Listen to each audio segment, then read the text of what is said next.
നമസ്കാരം ഗൈസ്, ആർജിയാണ്. നമ്മൾ രാവിലെ നേരത്തെ എണീറ്റിട്ടുണ്ട്. ഇന്ന് രാവിലെ നേരത്തെ എണീറ്റപ്പോഴേക്കും നല്ല അടിപൊളി മഴ ക്ലൈമറ്റ് ആണെന്ന്. രാവിലെ മഴയാണ് ഗൈസ്, ചെറുതായിട്ട് വെയിലടിക്കുന്നത്. പക്ഷെ ഇപ്പില്ല, ചെറുതായിട്ട് അടിച്ചായിരുന്നു വെയിൽ. വീഡിയോ കാണണമെന്ന് പറഞ്ഞല്ലോ ഗൈസ്. രാവിലെ നല്ല അടിപൊളി മഴയും വെയിലൊക്കെയാണ് പെയ്തുകൊണ്ടിരിക്കുന്നത്. രണ്ടു നിമിഷമൊക്കെയാണ് മഴ പെയ്യുന്നുണ്ട്, കൂടത്തിൽ വെയിലുണ്ട്. ഇത് കാരണം നമുക്കൊന്നും പണിയില്ലെന്ന് തോന്നുന്നു. റബ്ബർ ത്രെഡ് വെട്ടിയിട്ടില്ല, നമ്മൾ നോക്കിയായിരുന്നു. എന്തായാലും മഴയുള്ളതിന്റെ പേരിലെന്ന് തോന്നുന്നു റബ്ബർ വെട്ടിയിട്ടില്ല, നമുക്കൊന്നും പണിയില്ലെന്ന് തോന്നുന്നു. എന്തായാലും നോക്കാം. ഇന്ന് തന്നെ വൈകിട്ട് അമ്പലത്തിൽ ഉത്സവത്തിന് പോകേണ്ട. പിന്നെ ഗൈസ് ഇന്ന് രാത്രിത്തെ യൂട്യൂബ് ലൈവ് നമ്മൾ നാളെ രാത്രി ആക്കിയിട്ടുണ്ട്, തിങ്കളാഴ്ചത്തേക്ക് ആക്കിയിട്ടുണ്ട്. പിന്നെ ഗൈസ് വീഡിയോ കാണുന്ന എല്ലാവരും നമ്മൾ രണ്ടാളെ ഒന്ന് ഫോളോ ചെയ്യാൻ മറക്കരുത്. എല്ലാവരും രണ്ടുപേരും മസ്റ്റായിട്ട് ഒന്ന് ഫോളോ ചെയ്ത് സപ്പോർട്ട് ചെയ്യാൻ ശ്രമിക്കാം. നമ്മുടെ തേങ്ങനെ വിളിച്ചോണ്ട് കൊടുത്തട്ടെ. തേങ്ങയ്ക്ക് വെള്ളം അലർജിയാണ് ഗൈസ്. ഭൂമിയിൽ വെള്ളം വീണാൽ തേങ്ങ പുറത്തിറങ്ങൂല, വെള്ളം അലർജിയാണ്. അതുകൊണ്ട് തേങ്ങ ചുരുണ്ടുകൂടി കിടപ്പുണ്ട്, പോയി എണീപ്പിക്കട്ടെ.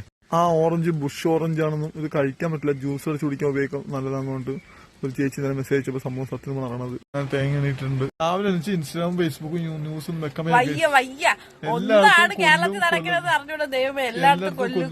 ശരിക്കും പറഞ്ഞാൽ ഗൈസ് ഇതിനൊക്കെ മെയിൻ റീസൺ എല്ലാവരും പറയും നിയമം ശരിയല്ല, നിയമം ശരിയല്ല, നിയമം ശരിയല്ല. നിയമമല്ല ഗൈസ്, അച്ഛനമ്മമാര് ശരിയല്ല ഞാൻ പറയുള്ളൂ. നന്നായിട്ട് ദാരിദ്ര്യം കഷ്ടപ്പാടൊക്കെ അറിയിച്ച് വളർത്തണം മക്കളെ. മാത്രമല്ല തല്ലി വളർത്തണം. തല്ലുന്നത് ശരിയല്ല കൊണ്ട് നിയമം പലതും ഗവൺമെന്റ് കൊണ്ടുവരും. പക്ഷെ നാളെ നിങ്ങളുടെയൊക്കെ മക്കളൊക്കെ നിങ്ങൾക്ക് നഷ്ടപ്പെട്ട് കഴിയുമ്പോൾ ഈ പറഞ്ഞ തല്ലി വളർത്തണം ഗൈസ്. അല്ലെങ്കിൽ ഈ പറഞ്ഞ കഷ്ടപ്പാടും സത്യമായിട്ടും ഞാനൊക്കെ എനിക്ക് കിട്ടിയ എനിക്ക് 30 വയസ്സായി ഗൈസ്. ഇപ്പോഴും മമ്മിയുടെ തടി കിട്ടും.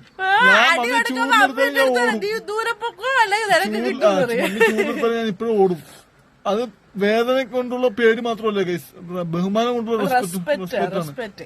അപ്പൊ ആ ഒരു പേടി ശരിക്കും ഒരു റെസ്പെക്ടിന്റെ പുറത്തുള്ളതാണ്. ആ റെസ്പെക്ട് ഉണ്ടെങ്കിൽ നമ്മൾ ഒരിക്കലും പോകില്ല. ശരിക്കും നിങ്ങള് അച്ഛനമ്മമാര് വീഡിയോ കാണുന്നവരൊക്കെ ഉണ്ടെങ്കിൽ മക്കളെ നാട്ടിൽ തല്ലി തന്നെ വളർത്തുക. ഗവൺമെന്റ് പിടിക്കുമ്പോ എല്ലാം അപ്പം തന്നെ എല്ലാം വാങ്ങിച്ചു കൊടുക്കരുത്. ചോദിക്കണമെന്ന് വാങ്ങിച്ചു കൊടുക്കരുത്. എനിക്കൊക്കെ ഒരു സാധനം ചോദിച്ചാല് മിനിമം ഒരു 2 മാസം കഴിഞ്ഞാൽ 2 മാസം വാങ്ങിച്ചു കൊടുക്കും. കാരണം